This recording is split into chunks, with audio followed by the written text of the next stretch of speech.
participants. Welcome, welcome, welcome. Thank you all so much for joining us. Come on in. Oh, look at that number. It's going and going on up. Thank you all so much. Come on into the chat. Welcome. We appreciate you. Please use the opportunity as you're joining us to tell us where you're from. Jump in the chat and let us know. We have a great host of panelists here today, and they're excited to speak with you. So if you want to use the chat and share with us where you're joining us from, we'd love to know. And we'll wait and watch that number keep creeping up on attendees. I have Arizona in the house. Hello and welcome. We have Massachusetts joining us. Hello and welcome. Wheeling, West Virginia in the building. Virginia's in the building. Colette from Nashville, hello and welcome. Ottawa, Canada, wow, that's awesome. Look at that. Texas, hey Texas, come on in. New Mexico. Los Angeles, LA, right around the corner. Oh wow, look at that. Hawaii. Oh wow, I feel like we want to trade places. DC, Puerto Rico by way of Colorado, hello. Tallahassee, Florida, beautiful. New Jersey.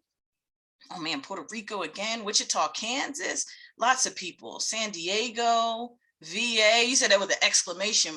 Shayla's like, I'm from VA, you know, I'm excited. Erica from Silver Springs, Maryland, hello, she should run. Seattle, Wisconsin, Philly, Portland, look at this. Everybody's here just to have a conversation with you all. Like, I love these webinars. I feel so special, you know. I feel special. All these people from all over the place. Just New Jersey, whoop whoop. That's a whoop whoop. You gotta love that. Pennsylvania. Make sure you select everyone in the chat box so we can see your comments, just in case those comments are going to someone special. Make sure you send them to all of us so we can see where you're from. We have Austin, Texas, Washington, DC. Look at that. It's beautiful. Chicago's in the building. Wow, look at that. This is great. So we'll take about another minute or so and let us get situated, and we'll jump right in. Somewhere, someone said somewhere in Florida. I don't know where I'm at. I'm somewhere in Florida out here. That works too. I like it. That's absolutely phenomenal. Well, we are very excited to host this webinar this evening.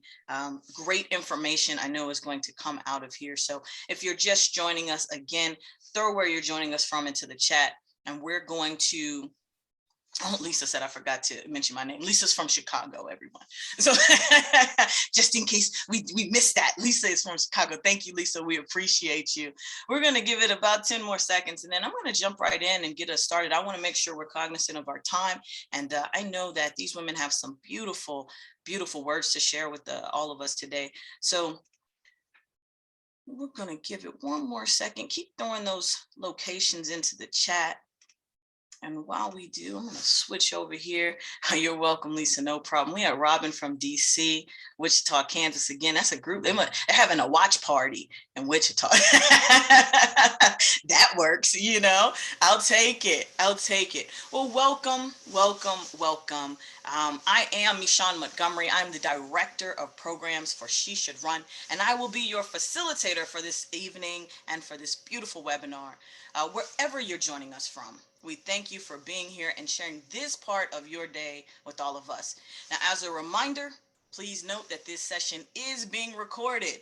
So closed captioning is available in the CC box at the bottom of your screen. And we have our wonderful ASL interpreter joining us today. So what we'd like to do is invite you to use the chat to participate in the conversation throughout the webinar.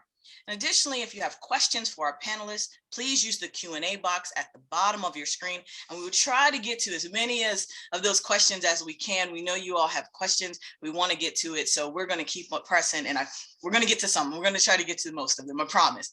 Lastly, but certainly not least, if you'll have an opportunity to complete an evaluation at the end of our webinar. We ask that you please take the time to complete the two-minute survey, and we welcome your feedback. And I want you to know that we use that feedback to continue to craft our future offerings. So please take an opportunity to do that. Now, I want to provide you some information on She Should Run and introduce our webinar topic. So for some of you, you may be joining us. It's maybe your second, third, fourth, or maybe your fifth time. And to you, I say hello again, and thank you for your continued support. And for some of you, this may be your very first interaction with She Should Run. And to you, I say hello and welcome. And to get us started, please allow me to share a little bit about She Should Run. I'm just going to gloss over what we'll be discussing in today's webinar. She Should Run was founded in 2011 by founder and CEO Erin Luce Coturo, and we are a national nonpartisan nonprofit 501c3 organization that increases the number of women considering a run for public office by helping them realize their potential. What we do is encourage women from all walks of life to explore the possibility of running for office.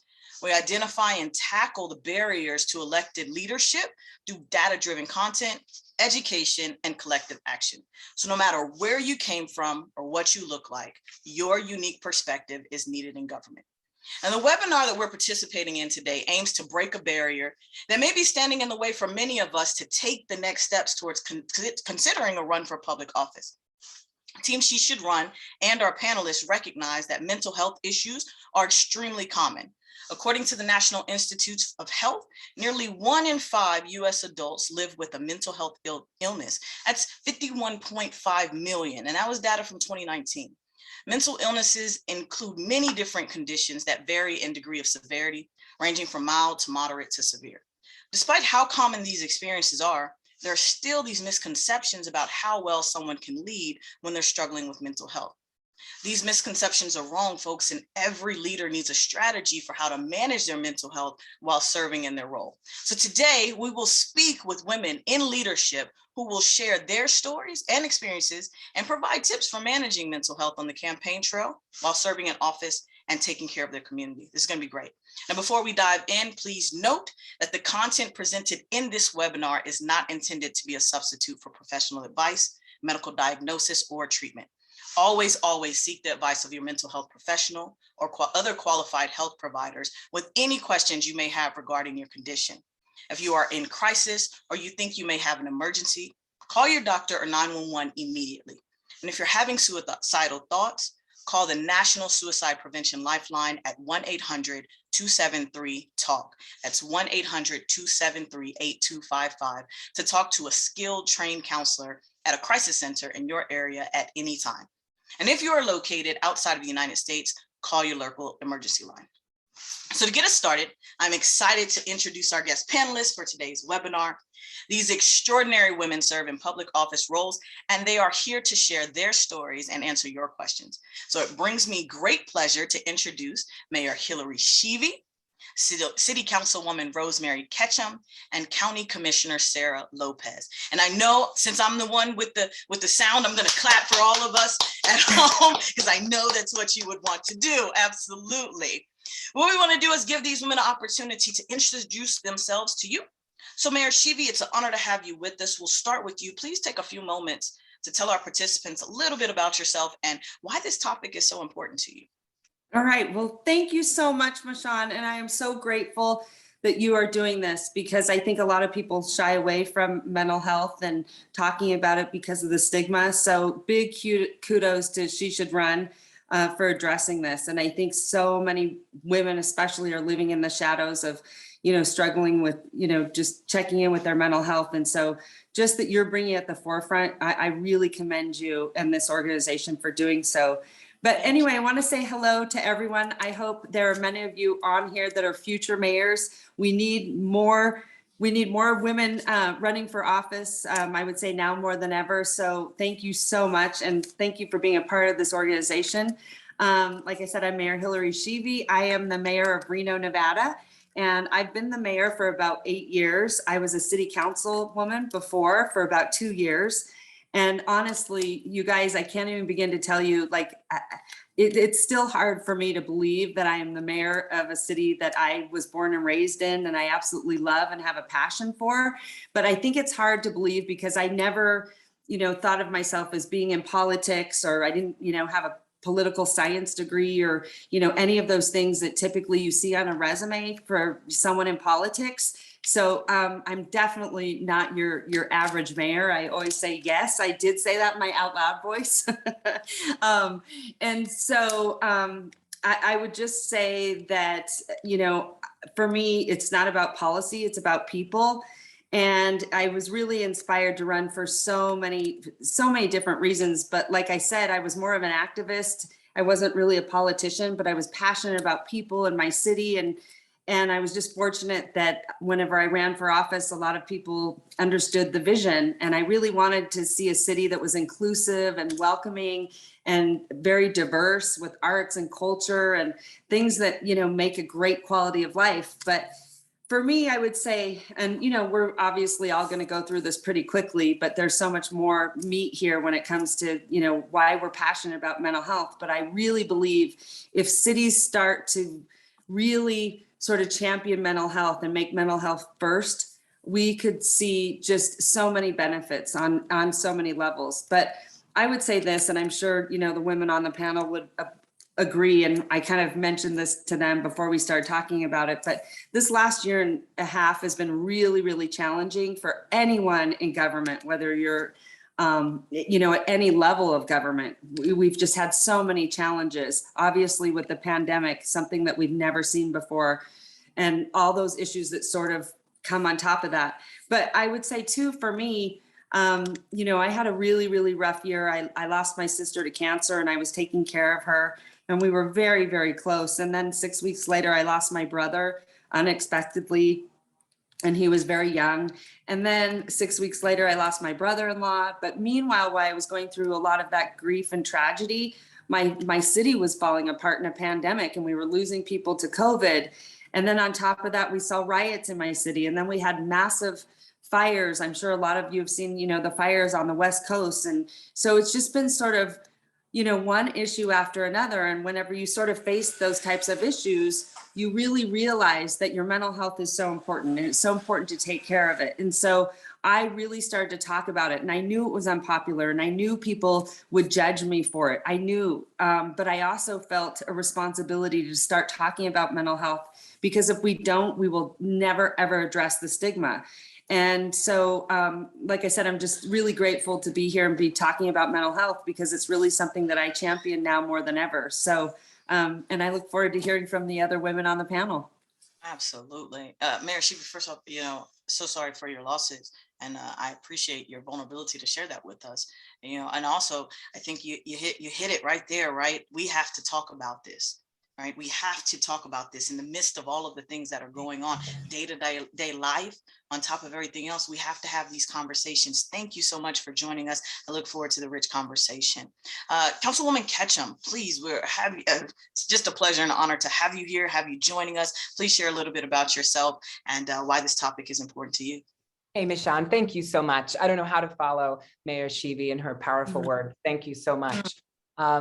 I'm so excited to be here and to see and hear from everybody. My name is Rosemary Ketchum. I'm a member of City Council here in the city of Wheeling, West Virginia. Similarly to Mayor Schieve, I don't have a political background. I didn't grow up in politics. I believe my parents voted in every election, but they'd never met a politician. It just wasn't the life that we led. But I was a community organizer and an activist, and I loved that work so much. Community organizing in Wheeling and really across the state of West Virginia for issues including LGBTQ rights, racial justice, governmental transparency, and mental health. I have a degree in psychology, and I was the associate director of a mental health facility here in the city of Wheeling for a couple years, and organized around that collective importance of a community mental health, kind of this public health model of community health. One thing leads to another, as I'm sure our panelists will say, and you decide to run for office after you kind of remove your imposter syndrome and realize that you can and should run for office. And I ran in the middle of a pandemic in June of 2021. I won my race and subsequently became the first openly transgender elected official to public office in West Virginia, which we didn't run to make history. We ran to make a difference, but grateful to move the needle a little more quickly here in the state of West Virginia. So excited to participate in this panel and to share some of my own lived experience. Oh my goodness, this is such a dynamic panel. I'm a participant today. I'm hanging out, and even though I get to be the one to facilitate, I'm a participant. This is great, and I think Councilwoman Ketchum, like, this is it, right? Moving that needle forward on all of these issues and having these conversations. I love that you said removing that imposter syndrome. That's a big part. And if you all look into the She Should Run community, is something that we talked about multiple times over, that imposter syndrome. So thank you. And I'm looking forward to the conversation. Thank you so much. Commissioner Lopez, please, we are so honored to have you as well, ma'am. Please join us and tell us about yourself and why this issue and this topic is important to you. Excited to meet you. Thank you. My name is Sarah Lopez. First, I want to say thank you, both of you. Well, I don't know how I follow that. I mean, you both are just incredible, and appreciate you both so much for sharing that. I am a county commissioner in Sedgwick County, which is the second largest county in the state of Kansas.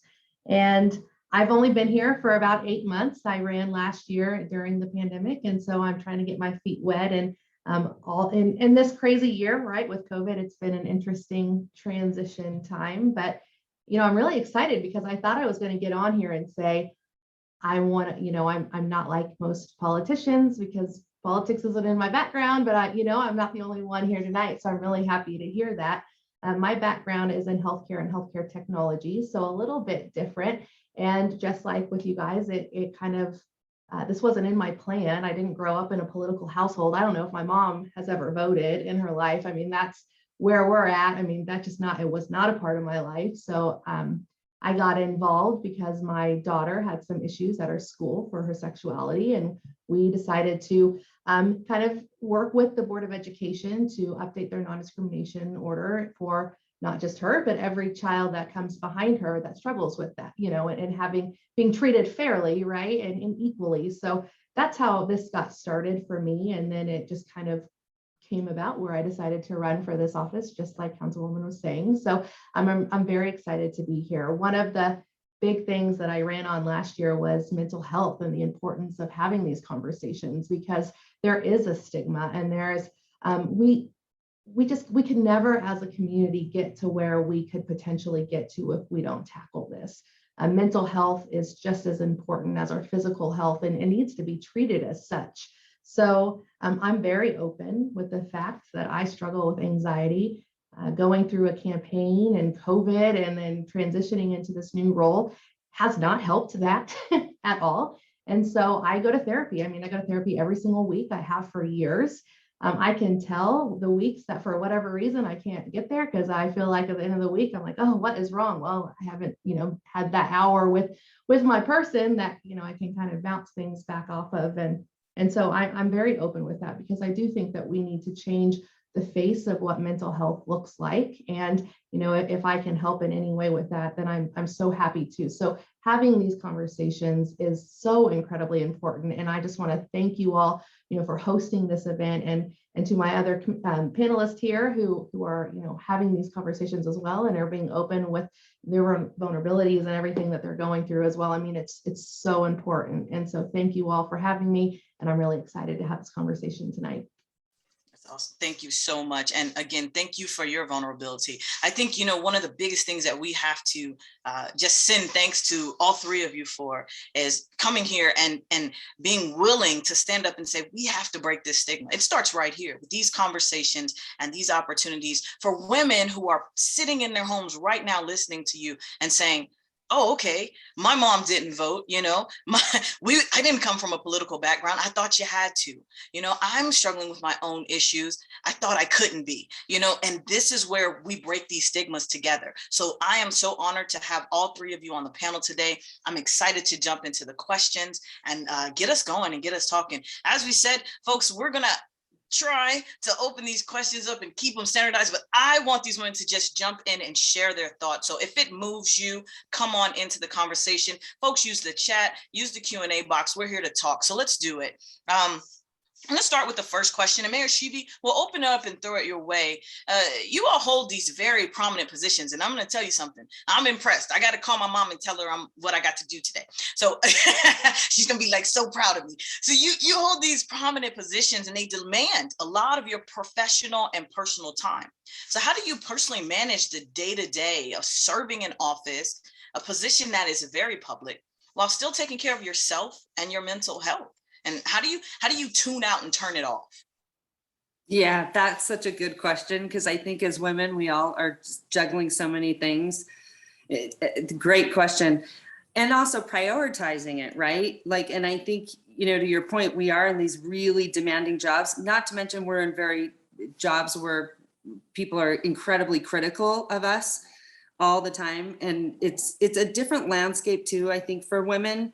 We're judged differently, let's just be honest. And I think one of the reasons that mental health has been so overlooked, honestly, in government, because government is predominantly male driven, and that's a whole other playing field, I think, when it comes to addressing it. And that's why I think in government it has to be addressed. If we're going to change it, we have got to start addressing it in government. But I think for me, one of the things that I did that was really interesting, I knew during the pandemic that people were feeling isolated. They were obviously having anxiety. I think a lot of people started to feel depression.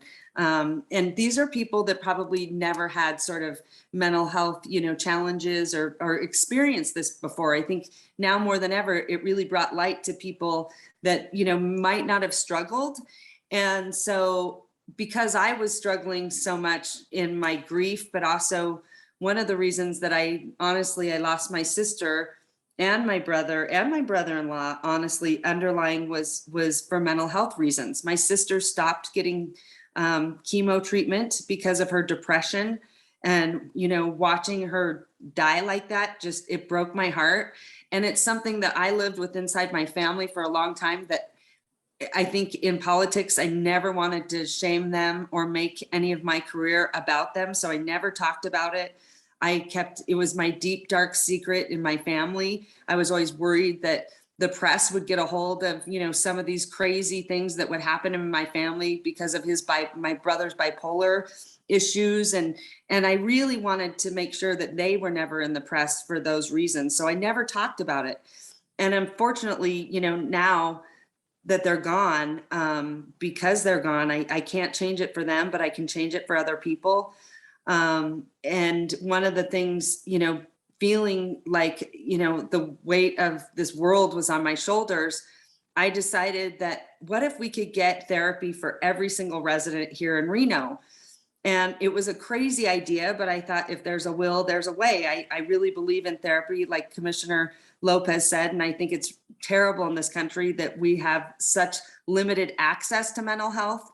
And we've got to change that. So one of the things I went to my staff and I said, hey, you guys, I want to, get Talkspace memberships for everyone in my city. Because, also going to a therapist made a lot of people have a lot of anxiety. Being in person with someone also made a lot of people feel very, very anxious, and it wasn't really possible that we could all be together and access therapy.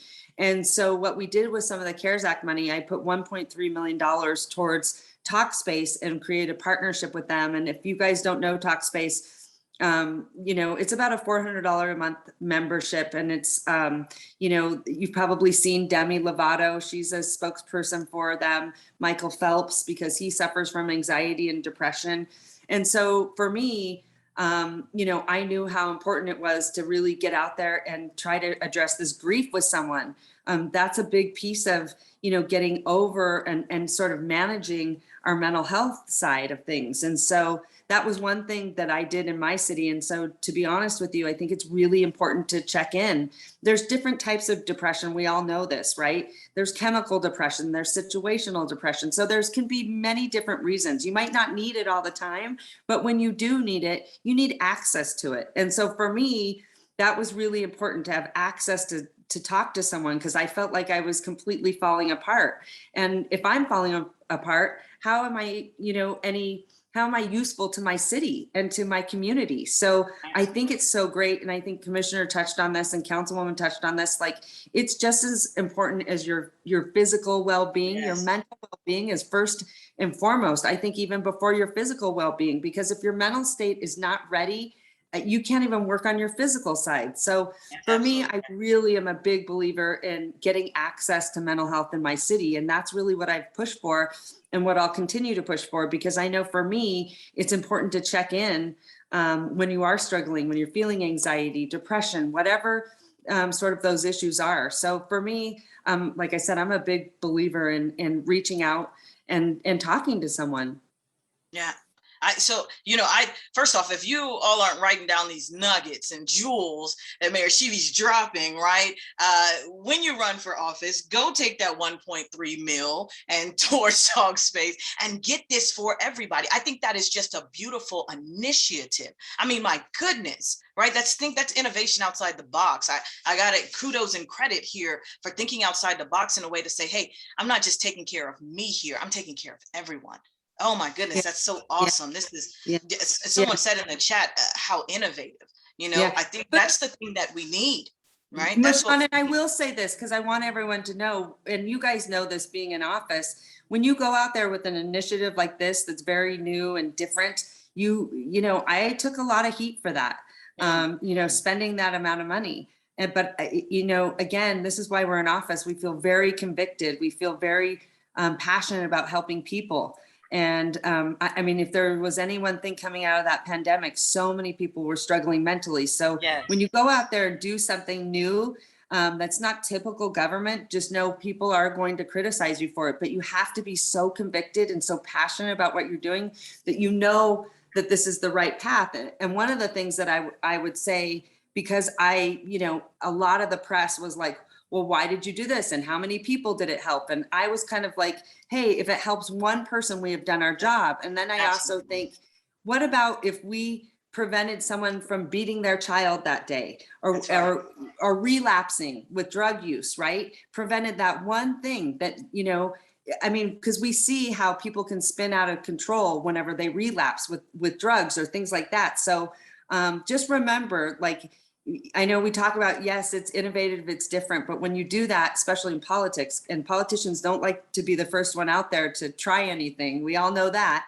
but stay convicted in what you believe, because I really stayed the course and believed it was the right thing to do, even though there were a lot of people that, said, how dare you do that? Right. Well, I tell you what, you said, criticism and rejection. And here's the thing. You go on over to the She Should Run community. We just did a webinar on how to bounce back from criticism and rejection. I'm sure Kathleen can throw that in the chat, because we know that in public office, it's going to come. But I love what you said here. And it's that conviction. Stand by what you believe in. Right. And so I get behind that, and I'm supportive. So thank you, Mayor. Appreciate it. Councilwoman, Commissioner. I mean, look at this. This is what it's going to be like, folks. These great conversations. That was question one, Councilwoman, Commissioner, I think that's very prominent what Mayor said. Any takes on that? I would just throw out, so when we look at, taking care of our own mental health and prioritizing that, I struggle, and I'm sure as most of us do, I struggle with trying to take time for myself, because I feel like my time could be spent doing something else, one of the 100 things that are on my to-do list, and not necessarily focusing on myself, or, watching a show that I can kind of turn my mind off. But, it is really important that we prioritize ourselves and we make time for ourselves, because if I didn't take care of my mental health, there's absolutely no way I could give my best to my kids or my community or even myself. And we have to remember that, because our time is valuable in these roles, and that's very true. But we are going to get more out of our time if we can take care of ourselves first. Like if you're in a plane, you put your mask on before you help your neighbor. And so it is very important to find those things that help you. So like I said, my favorite show right now, and don't laugh at me, but I'm on a thing with RuPaul and Drag Race. I just love it. So I let myself watch an episode like a few times a week, because it helps kind of just like sit, and I can get things out of my mind. And then when I get back to it, I feel more refreshed. Or Absolutely. I'll try to take a few days off. My number one thing that I love to do is I love to take my dog and go hiking. And so we'll take off for a long weekend every once in a while, and really making myself do that. But if I don't put it on my calendar, if I don't schedule myself to do it, I will not do it. So when you're making your schedule for the week or for the month, remember to add some time in for yourself, because you are just as important as the other work that you're doing. And so always trying to prioritize yourself, knowing you won't always be able to, but as much as you possibly can, take care of yourself, take care of your own mental health. Absolutely. Hashtag tip alert. You guys just get that nugget. Take care of yourself. Put yourself first. I love, Commissioner, you said on the plane, right? Don your mask first, right? Because that's how you're going to make sure you can save others. I think that's something we have to learn to prioritize is our own mental health. And sometimes we may not do that. So I think that's great. If you didn't catch, that was a tip alert. Tip alert number 2 that already came though. I'm going to go back to Mayor Schieve when she talked about talk space. Kathleen put something in the chat. If you're interested in more information, she threw that in the chat for you. I think it's awesome. And if that's something that maybe, I don't know, maybe we move to Reno and hang out with you, Mayor, so we can get some pep talk. Right. I want to go forward with the next question. And let's see what this one comes from a participant, actually, one that we got during registration. All of you on the panel today have your own personal stories of dealing with life-changing issues and situations, and I thank you for sharing them. One of our participants asked, in terms of running for or serving in public office, what parts of my personal life and mental health journey should I share publicly, and what should I keep private? And I think this was a great question because we talked about which questions to pull out. And I think this is something that a lot of women, and we're hearing you share it here today, but are there limitations? Are there things you're like, nope, don't go there, or do we just bear it all? Councilwoman Ketchum, would you like to jump in here on this one?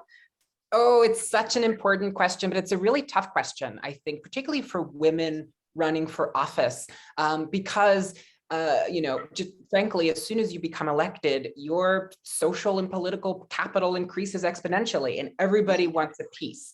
And it's really difficult to set those healthy boundaries, to know your limits and say, this is information that you don't need. This is a part of me that I'm, prepared to protect. But that's not something anybody teaches you. That's really something you learn through making a lot of mistakes. And in my, very short time as an elected official, about 1.5 years, I've learned, to protect my own mental health by setting these healthy boundaries. Right now, we have the buzzword. I'm a huge Brene Brown fan, and the buzzword is vulnerability, and we love that. But vulnerability, as Brene Brown describes it, does not equate to disclosure. It's really incredibly important to be vulnerable, to share those really, important parts of yourself. But that doesn't mean just sharing kind of aimlessly and sharing parts of yourself that might need to be protected. So everybody has their own balance there. And I think I'm just finding mine, but it's really important. And I'll also say, lastly, important not to overcommit yourself when we're talking about healthy boundaries. Again, everybody will want to have you on their board and commission and task force. And I urge you to say yes to a lot of things, but know when you need to say no and keep that time for yourself. As Commissioner Lopez was saying, you need to watch some RuPaul's Drag Race. You need to take some time, and you can't do that if everybody else has a piece of you. So a little advice. I love hashtag tip alert again. And I think they put it in the chat like 5 times over. Vulnerability does not equate to exposure. Hashtag that thing and send that out to the world. Why don't you? That is phenomenal, right? I think that's just mind boggling, right? Because I think that's a thin line. Oh man, that's great stuff. Vulnerability does not equate to exposure and boundaries. And I love that you said, Councilwoman, they don't teach us that. Ooh. They don't teach us that. We say yes, right? And maybe even out of this desire to keep up with this role, and keep up what we believe that we have to do in these positions. And so one of the follow-ons that they have for this question, and I'd love for Mayor Commissioner to jump in here, does keeping some parts of your life private make you a liar? What do you do if people are going to find out that there's these things about you that they don't know, and does it make them like a fraud or something like that? And we even channel that to imposter syndrome, maybe, right? What do you think about that? I'd love your thoughts. I guess I'll take it. I think, sorry. I would say 100%, because it was something, mental health issues have been in my family for so long with my brother and my sister. I think it was a secret that I lived with, and I protected it, but I was also, I had a lot of shame, and it was really hard on me. And so I definitely think that, that imposter syndrome is so real, because every election, I would just just cringe at the thought if they were going to get the tapes from my brother and my mother, fighting, right? When he wouldn't take his medication for being bipolar, those kinds of things. So yes, I hid it for so long. And I will tell you this too, in politics, and I'm sure the women on the panel will agree, but I'm constantly hearing, don't say this, don't do this, don't act like this, you shouldn't do this, like constantly. It's a constant sort of, chirping that goes on, whether it's on social media or it's your colleagues or other people that you're surrounded by, right? What I would say the best advice that I ever got, and I am the best that I'm going to be whenever I'm myself. And that I always have to remember, be you.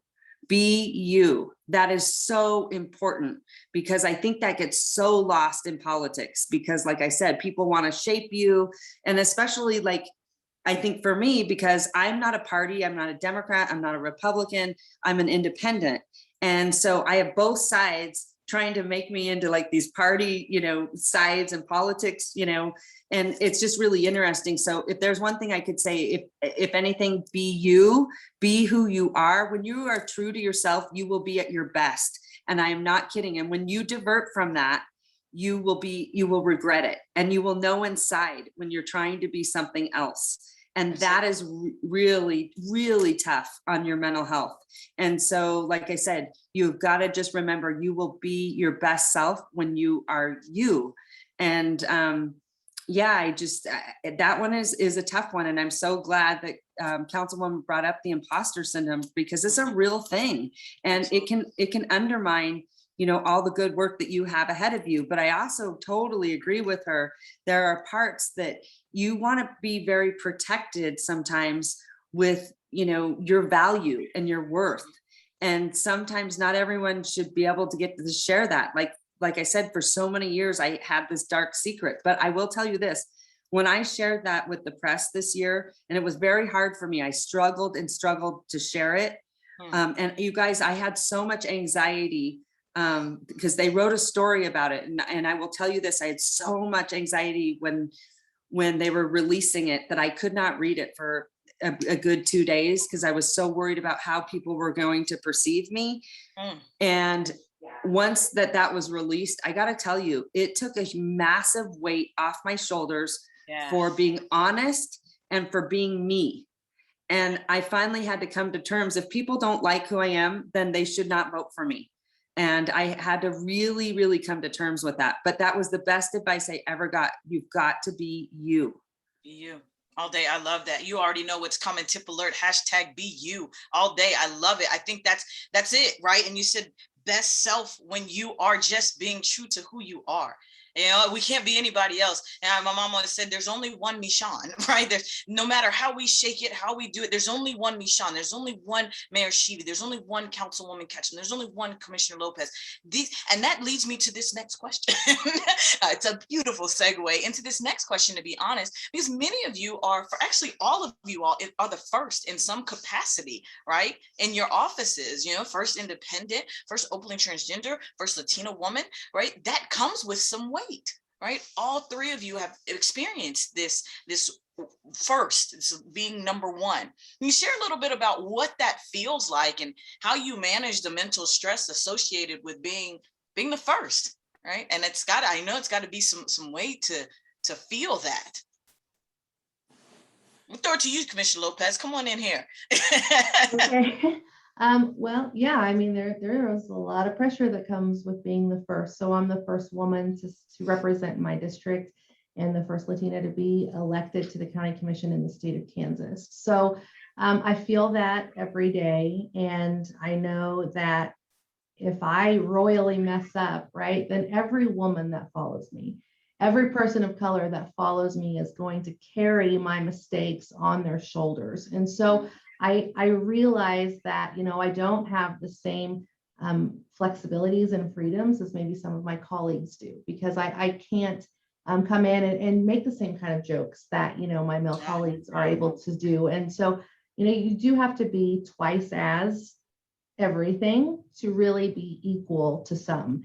And it's unfortunate that that's the case, but I would much rather carry that burden myself than pass that down to my daughters or their generation. So While I understand that, it's not fair and it is frustrating, I get why it is that way right now, and hopefully we can change that. But, it's funny, this is one thing I work with in therapy. I work on it because I've had, I carry this, and it does shape a lot of how I handle things. And so one thing we work on is allowing myself to know that I am human. I make mistakes, and it's okay to do that, and to give yourself some grace and know that you're not always going to be perfect. And just like someone said earlier, you have to be able to live with yourself. So I have to be able to sleep at night knowing the decisions that I've made or how I carried myself in whatever the situation might be. So staying true to who you are, making sure that at the end of the day, you can defend your actions and that you don't have to second guess the way you voted or, something that you said, and just being mindful of other people, because we don't know where everybody's at. I mean, everybody struggles with something that we can't see. So just being kind, being intentional with how you speak to people, but then also giving yourself grace when we inevitably mess up, because we are human and that will happen. Absolutely. I love forgiveness and grace. Those are my two things. And Commissioner, you got some love in the audience. They said they love you in the community. So kudos to you. And yes, see, there it is, right? Warms the heart. And Councilwoman, I know you stepped away for a moment, but I do want to make sure that you weigh in on this question. We were talking about being the first, right? And what that feels like and the weight of that, and any of the mental stress that may be associated with being the first. And, kudos to you. Right. So if you would, I'd love to hear your thoughts on that and what women can do when they're faced in that situation as well. Thank you so much. I had to charge my computer. I love it. I think there's incredible value in being the first, but Commissioner Lopez is so right. The pressure, even if it's self-imposed or seemingly, exists regardless. And you feel the weight of history to some extent, and you feel the weight of representing your constituents in a way where you're representing them as an individual who was elected, but also as a maybe symbol for something larger. And so I didn't run as a trans person or as to eventually be the first openly elected trans person in West Virginia. And I actually tried really hard to ignore that part, not in a way that I was ashamed or that it was less important, but so that other folks had to bring it up, so that people who might, not be so empathetic would make it a point. And I'd say, I'm just trying to represent my community. I'm trying to talk about potholes and stop signs and, a police department and all of these other things. And I found that was a very successful strategy. At this point, I enjoy it. It kind of it makes the conversation a lot easier to have when folks see you as their representative, but also as a person representing a vulnerable community. So if there's anybody listening who will be the first in a race that they're thinking about, don't let that deter you. Let that be the fuel that fires that passion. Don't let it deter. Let it be the fuel. I love it. Let it be your fuel. Kathleen just put it in the chat. Tip alert, hashtag, let it be your fuel, y'all. Let it be the thing that revs you up and gets you going. I absolutely love that. And I think, that's what we need to hear. That's what we need to know, right? Don't be afraid of that thing because you're the first one. That's what breaking barriers is. That's exactly what we're doing here. We're talking about being the first. We're talking about those moments, but here's the real, and I appreciate the real, Councilwoman, I appreciate the real commissioner. I appreciate the real mayor. There's some stress associated, right? And we have to be honest with ourselves about that. So we thank you for that. So following up with that particular question, and this kind of falls in line, but just to kind of show you, this one comes from the participants as well, but just to kind of show you maybe where we're just how much they're feeling out there with this pressure. One of the things that they talked about was that level of exposure personally, but that level of exposure for family and friends. And I know, Mayor, we kind of talked about that a little bit, with your family, but they specifically asked if you've ever felt threatened on the campaign trail or while serving in office. How did you protect yourself mentally and the mental health of those you love? And some of the things that we want to consider there is social media, harassment and attacks on social media, attacks about past history. And this one is real. And we talked about this in one of our previous webinars. Physical appearance even gets criticized, right? And then protecting that mental health of your children and your family. And I know, Commissioner, we talked a lot about the kids, right? In our prep for this webinar. So any thoughts on that? Like, how do we protect other people that are close to us in the midst of this journey? That's such a great question. And honestly, like, and I'm sure, these women have felt it as well, because politics has gotten so divisive. It's very different. I'm just going to be very honest. Politics is very different from whenever I started, 8 years ago till to today. It's been very divisive. It has been scary. There are many times that I have felt incredibly threatened and have death threats. And that is a very, very real thing. And also, I think social media has played a massive part in that. I'm not on Facebook anymore. You'll probably laugh. I told my girlfriend the other day, I never knew how fat, ugly, and stupid I was till I got on Facebook. Um, but I honestly, I got off Facebook, and I do, have someone that uses it sort of intermittently for me for work, not as like an engagement every day. I think you have to be very, very careful about how much you consume. I think you need to be very aware of a social media diet, I like to call it. And also always, always post with purpose. That's one of my favorite hashtags, post with purpose. And it's really, really essential. There are a lot of electeds that I know that are on social media 24/7.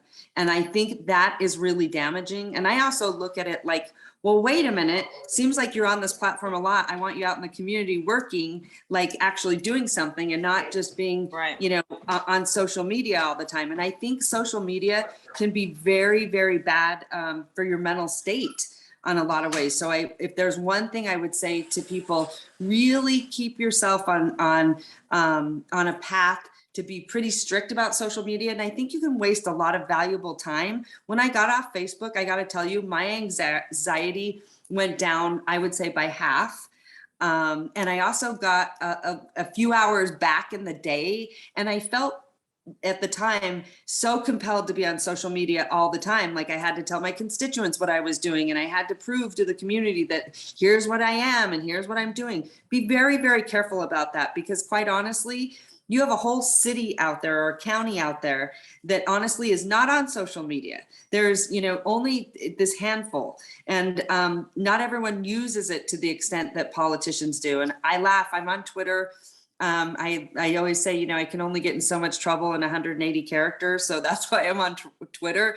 But at the same time, be very, very careful about how much, social media you consume, because you are going to see people in there that don't like you. And this is just the true fact. I had to get over it, because I think we all want to be liked so much, especially in politics. Be very, very careful with that, right? Because not everyone is going to like you. And for whatever reason, I mean, I have heard horrible things about what people say to me about, oh, she's had so much plastic surgery, or just, crazy things that are not true. And so you've got to be very, very careful. And I think too much social media can be very damaging. So here's what I would say is find the people that support you. Find those people that want to marry you, and surround yourself with those people, because those people are going to be honest with you. They're going to care about you. And it's not, those other, what we call, I always say, turn your haters into elevators, right? Those people actually inspire me to be better. I always say, be better, not bitter, right? Like and honestly, I kind of fuel off of that. If someone says, oh, Mayor Schieve can't do that, I'm super competitive and I love to prove people wrong. And I think the best thing that you can do is don't get mad, don't get even, get successful. So, but I think you got to be very careful how much you consume out there. So I would say for me, that was one of the best things I ever learned, is really dialing down my social media. So okay. I think the people are on to the tip alert at this point. Hashtag a million of them. Social media diet, never heard. Post with purpose. Thank you, Colette. She threw that in the chat. Hashtag post with purpose. Mayor, for you to not be on social media, you have them. You are hashtagable. You know what I mean? Right. Turn your haters into elevators. That one's going down in the books. I absolutely love that. Be better, not bitter. Like literally, tweet these things. You're good. You're on it. But I think that this is the part, and I like to say this is one directly from Michonne when you were talking about people liking us. I say leadership is not likership, you know, and that's my thing, right? It's not about being liked, right, folks? This is about making change happen. And sometimes there's going to be some people who aren't behind what you're doing and not supportive, but guess what? I promise you there's enough of them that are. That is phenomenal. Liz, I'd love for you to weigh in. Commissioner, I'd love for you to weigh in here, especially about the protecting your family part and your kids, because I know we had that conversation. This is great, folks. I hope you all are enjoying yourself, and I hope you're getting these tips because they are coming fast. They are good too. Thank you all. Yeah, I mean, this is a great question. So when I read that, I immediately thought of my kids, because it's one thing to put myself out there so publicly, but I'm a single mom. So when I put myself out there publicly, my kids are out there too. And just like Mayor was saying, that there's a lot of people that don't like us, and that's just the reality of the situation. And those people tend to be loud, and they have, a lot of them have kids, and those kids can be in my kids' schools or in their classrooms. And so having to prepare my kids to see or hear things about their mom that he knows not true, and figuring out how the best way to handle it. Now, I think because of the situation that we were in before I decided to run for this, with my daughter going through everything she went through with school, we had to have a lot of family discussions about, did she want to pursue this? Or is this something we wanted to just let go and let the next person fight this battle, or did we want to try and make that change because of what she went through? And my daughter was 10 at the time, and she decided she wanted to stand up and fight for what she believed was right. And I'm so proud that she did that. But going through that process, I mean, it was public, it was on the news, and her story was out there. And we lost friends and we lost family because of it. And that's a really hard lesson to learn when you're so young. But because we had just gotten out of that situation when I decided, maybe a year before I decided to run, our family was used to having these conversations on what it means to be public, and staying true to yourself, and not letting other people make you change who you are. Because at the end of the day, we have to make ourselves happy, and we can change as much as we want. But even if we change every aspect of our life, we'll still not make everybody happy. So we need to focus on making ourselves happy. And then the people that are supposed to be in our lives will be in our lives. And so those are conversations that we had just a lot. And we did a lot of family therapy together, and making sure that, my kids were at a healthy place before I decided to really throw my name in this and decide to run. And then we did check-in sessions while I was running, just to make sure that they were still good. But yeah, I mean, when I get threats, because unfortunately that's a part of this, my biggest concern is my children, and not just their physical health, but their mental health too. So making sure that we realize that being in this sea, I mean, we have to have really thick skin, but we have to make sure that we do everything we can to protect our babies, and that their mental health is in an okay place too, because unfortunately it doesn't just stop with us. I mean, they hear a lot of this too. And I thank you for that. Hashtag thick skin, right? Tip alert, folks, thick skin, right? Because here's the thing, Commissioner Lopez, and I thank you for that. I think sometimes we think about running for office, we think about jumping in there, but we have to take all those things into consideration, especially when you have kids going along for the journey. They're a part of the journey too, right? They are part of that journey too. I think it's beautiful that you include them in the way that you do, and created that space for them to also make sure they got assistance and things like that. I think that's awesome. Such a beautiful thing. I want to make sure that we shoot this question over to you all, because I think this one is really good. And I want to talk about mental health after the race. Right. So it's one thing, right? There's this transition that happens back to, and I'm going to use the air quotes here, typical life, or the regular world that takes place. Right. So what advice do you have for women that have run for office? They won or they lost, and now they have to go back to what was, or create their new normal moving forward, right? Because there's a big to do when you're running for office. There's all these different things happening, and then it either stops, because you didn't win, and no, that's it, or you won, and now there's new normal, if you will. What are your thoughts there, and maintaining your mental health during those transitions?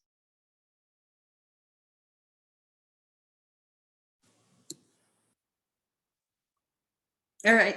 Do you want me to go? You can go for it, Mayor Schieve. I was waiting. I was like, somebody's going to jump on. It's like double dutch. Yeah. I think, That's a really good question, because one of the things that I think is really important to know who you are surrounded by, because it changes dramatically from whenever you're just, Hillary, the, business person versus Hillary, mayor. You pick up a lot of friends that may not have your best interest at heart, which is really unfortunate. And I think the day that you're out of office, I know this to be true. Matter of fact, my best friend was a city council woman, and I remember the day she got out of office, and it was unbelievable. Her phone rang 24/7. The day she got out of office, that phone was silent.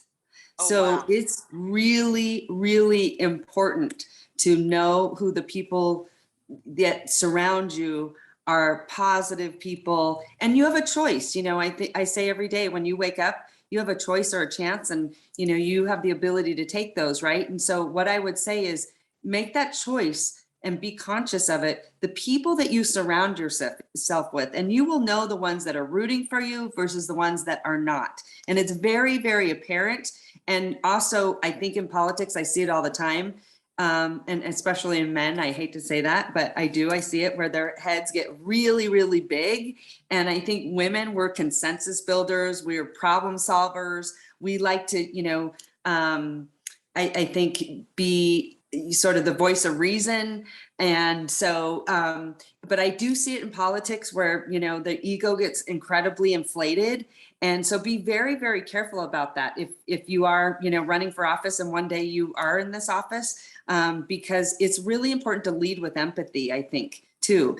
And always put yourself in someone else's shoes. I think that's important. But also, I try really hard to surround myself with people that, are rooting for me, because it's tough, and people will like you for these unfortunate reasons, because they think that you can do something for them, or they want to be friends with the mayor because the mayor gets invited to a lot of great parties, things like that. Like, just be so careful about that. Like, always know your mission, know your worth, like I said, be you. That is so important, this be you, because like I said, everyone is always like, don't say this, Hillary. And when you say, when you do this speech, don't do this, don't do that. Like, it's exhausting. It's exhausting. So again, surround yourself with people that are going to fill up your energy, not deplete it. Oh, yes. I love that. Come on in, Commissioner Lopez. Absolutely. Sorry, I forgot I was supposed to be the one to answer that. It's all right. Come on in here. I was just listening. I was so excited to hear what y'all had to say. But so first, I'm taking a leadership class right now, which I'm really excited about. And Colin Powell is a big part of this. And he has these 13 rules of leadership. And rule number 3 is avoid having your ego so close to your position that when your position falls, your ego goes with it. And I think what Mayor said is exactly right. Stay humble. Like, you have to know that when you're not in this role, I mean, the people that are wanting your time right now because you can help them with something won't need your time then. And so don't let that, when you're not in the role anymore, let that hurt your ego, and know that it's not you, it's just the position that you're in. But I have a kind of a unique experience because I lost on election night. It wasn't fun. So I thought I lost. I went home. It was the whole experience, all the emotions that go along with losing an election. But because it was 2020 and we had really tried to push people with mail-in ballots, when those came in and were counted, I ended up winning, which was incredible. So I went through the whole kind of emotional roller coaster of losing and then winning, and just feeling what that was like. And it's hard. So just prepare yourself either way. It's not easy if you lose. It's not easy if you win. It's just a different kind of hard. So I love that. Stay humble. Don't let your ego get too inflated. And that goes, if you lose as well, make sure that you're ready to pick up the pieces and get back to life, and know that that's a possibility going into it. Absolutely. I think that's great.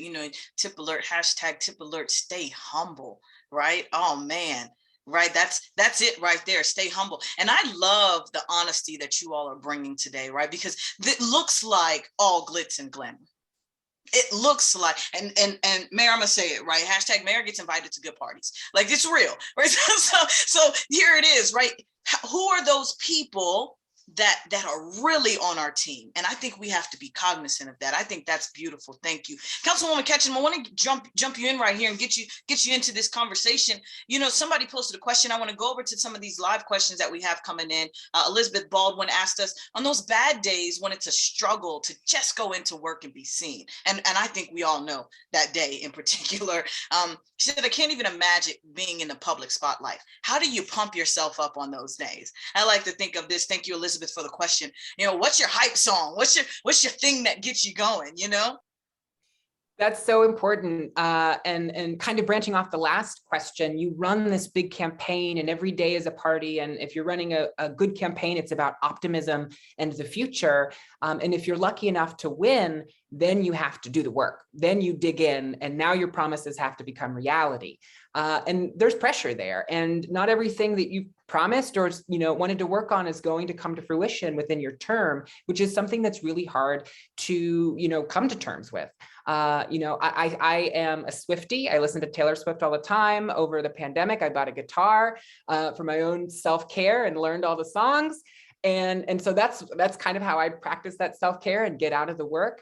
But I've learned, pretty quickly that when I'm feeling stressed out, I'm focused on the small picture. But when I focus on the big picture and the long game, and realize that, while there may be obstacles in the way today, focusing on that big picture is the most important thing that you can do, because, it is a long arc to get where you need to be. And so long as you are chipping away at it every day, whether it's a bill, a resolution, a community initiative, you will eventually get there. But it's easier said than done when you're plugging at it every single day. And sometimes getting some distance from your work is important. And one thing we haven't mentioned is a lot of, commissioners and some mayors and especially council members have other full-time jobs and lives outside of their political, experience. And that is added pressure. And sometimes, I know myself, I feel like I have to make a Sophie's choice on occasion and decide what I focus on. That's really hard. And I'm still learning. So, when I do figure it out, I'll let you know.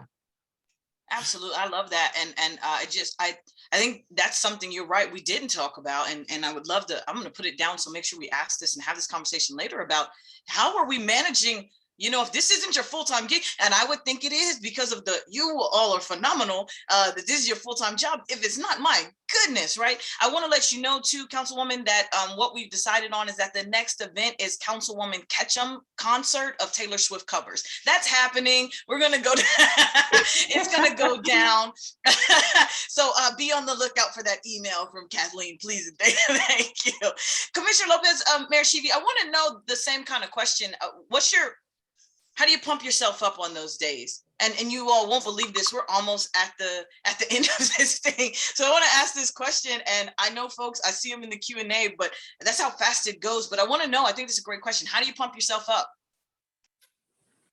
Well, I would say, first of all, big fan of music. I'll drive to City Hall and literally I will, put it on dial 10. I want it as loud as I possibly can. Honestly, music is such great therapy.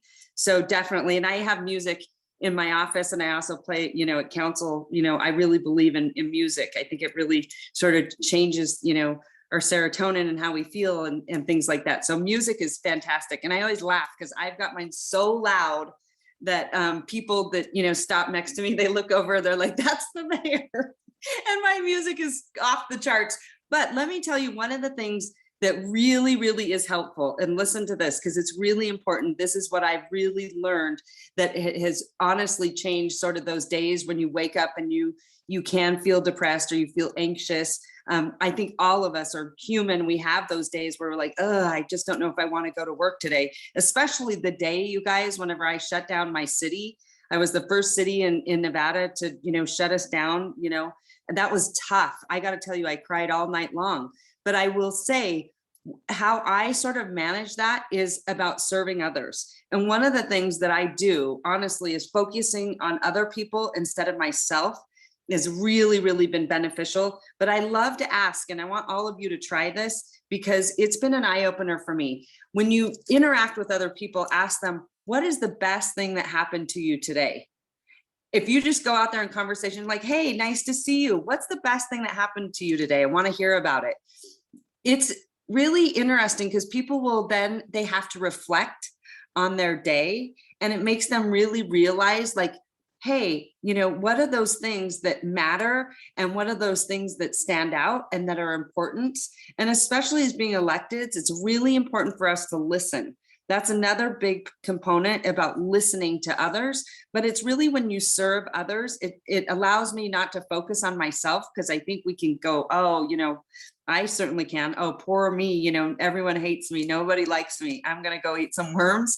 You know, that sort of story that we've all, you know, grown up. Well, I'm much older than the girls probably on the panel. So, but that's, you have to be careful of that. So it's really about when you serve others, then you're not focusing on yourself and sort of going into that, you know, poor me. Like, honestly, like that can really change an entire day. And when you talk to enough people and you say, what was the best thing that happened in your day? To hear what they say sometimes will change your complete outlook on an entire day. Absolutely. Absolutely. Absolutely. What's the best thing that happened to you today? For those that missed that question, give it a shot. Let's see what happens. We'll come back and let Mayor Schieve know, how did that work out, right? Does that change the trajectory of how your day is going? I believe it will. Commissioner? I would completely agree. I mean, when I am having a rough day, I remember who's watching me, and you can kind of see it like this way. I don't know which way am I pointing, this way, that way. See it? There's a white picture frame. I put it in a frame, but my son wrote, who was 7 at the time, wrote me this little letter just saying, thank you for being the county commissioner. And so when I'm struggling, I look at that and I remember that he's watching me. My daughters are watching me. Their friends are watching me. And I've had so many little girls, especially girls of color, come up to me and just tell me how exciting it is to see me in the seat. And I carry that with me, but and that can be hard sometimes, but when I'm having a rough day, I remember who's watching, and I do it for them because I can't do it for myself sometimes. And that's, you know, it's okay to struggle and have those hard days, but you can't give up on what your mission is and what your goals are, and you still have to get through it. So sometimes it is easier to think about someone else before you think about yourself. And we need to change that, right? But it is easier sometimes. So I think what Mayor said is exactly right. Like, focus on the other people, focus on who's watching and who you're doing it for. Absolutely. I love it. I love it. Thank you all so much. I have to start wrapping us up. I want to ask one question and then give us a chance for the last question to kind of give your input and your last thoughts to these ladies. So my first question is, Commissioner, they asked, is that a picture of RBD behind you? Yeah, let me see. Okay. It's really big. You guys ready? It's really big. She's huge. Look at that. Wow. So there it is. I got that question in for you. Thank you, Commissioner. We appreciate it. And the last question, what advice, and I want to wrap this into what advice you have for women overall, but what advice you have for someone who's curious about the difference that can be made in elected office, but who also struggles with mental health issues and worries that the public nature of elected office would be too much. And I want you to wrap that into your final thoughts as well. And that leads me to a question.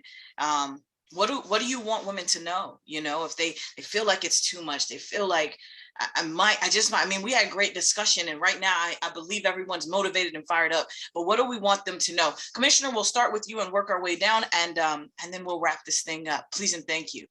You know, I would say lean into other people sometimes. Like, I'm so excited right now because it does feel like there's this culture shift of women really coming out and empowering other women, instead of having one woman at the table and us feeling like we have to hold everyone else back. We're really starting to try and open that door for other women to come through. And so lean into other women. It's extremely important. This is a hard job. It's hard to run for these seats. It's hard to be in these seats. Find your group of people that you can vent to and that you trust. And so you're not making a stupid comment on Facebook, right? Because you're upset. Like, tell your friends what you want to say, and then you don't have to say it on, you know, in public. So find those people, but really lean into other women, because we need the support. It does take a village in so many ways. So find your people and don't be afraid to really go for it. I mean, it takes a lot of courage, but y'all, we can do it if we really do it together. Absolutely. I believe it. Thank you so much. Councilwoman.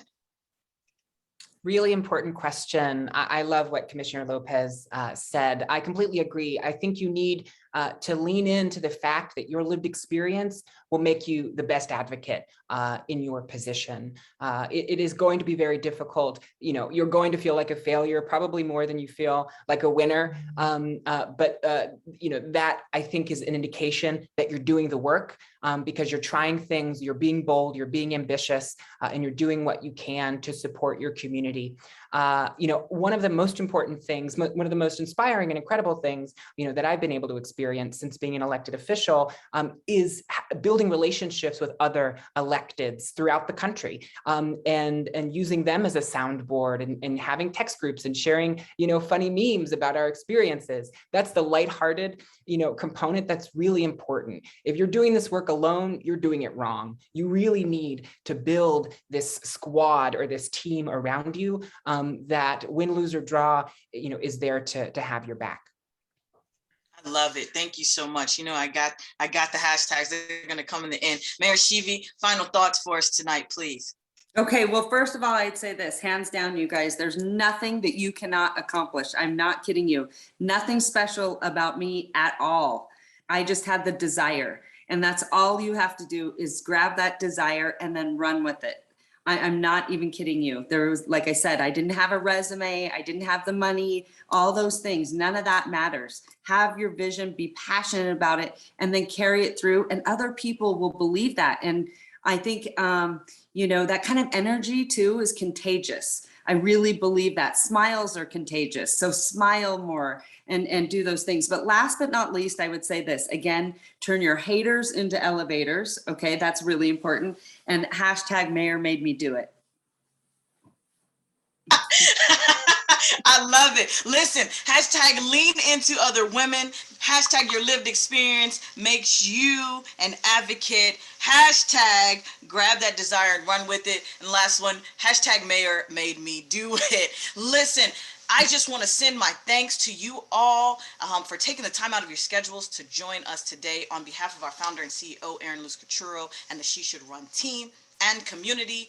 Thank you. We appreciate you. So all of you on the call, you may be asking yourself, what's next? What do? I feel energized. I'm ready to take on the barriers to women's representation in elected office. Join the She Should Run community. Come hang out with us. Start with the starter kit. Kathleen's going to drop that in the chat for you. Hit the link, go there, check it out, right? And see what we have to offer. I believe there's some great stuff. I know for a fact there's some great stuff to get you started on this journey that you're on, right? Also, we have a resources guide that we created. It's got tips, organizations, hotlines to assist you. That'll also be emailed to you.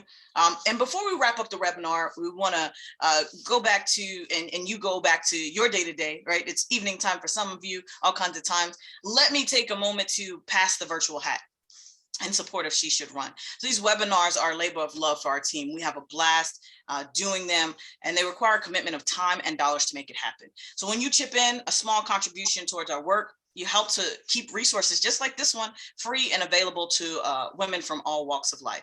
So we don't take our work lightly at She Should Run. I will tell you, this is a team of women that truly get behind this mission and what we're doing.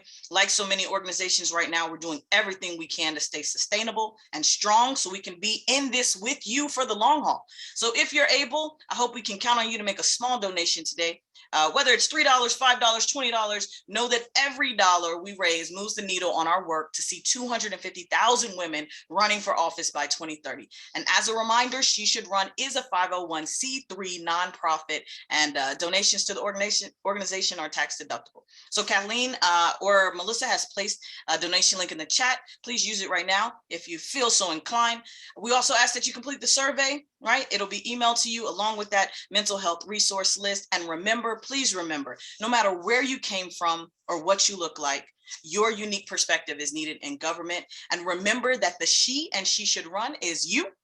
The She and She Should Run is you, folks. I look forward to seeing you in the She Should Run community. Thank you so much for your time. Ladies, thank you again for being on this panel. I hope you all enjoyed. We look forward to seeing you at the next webinar and in the community. Take care and good night. Thanks, Michonne.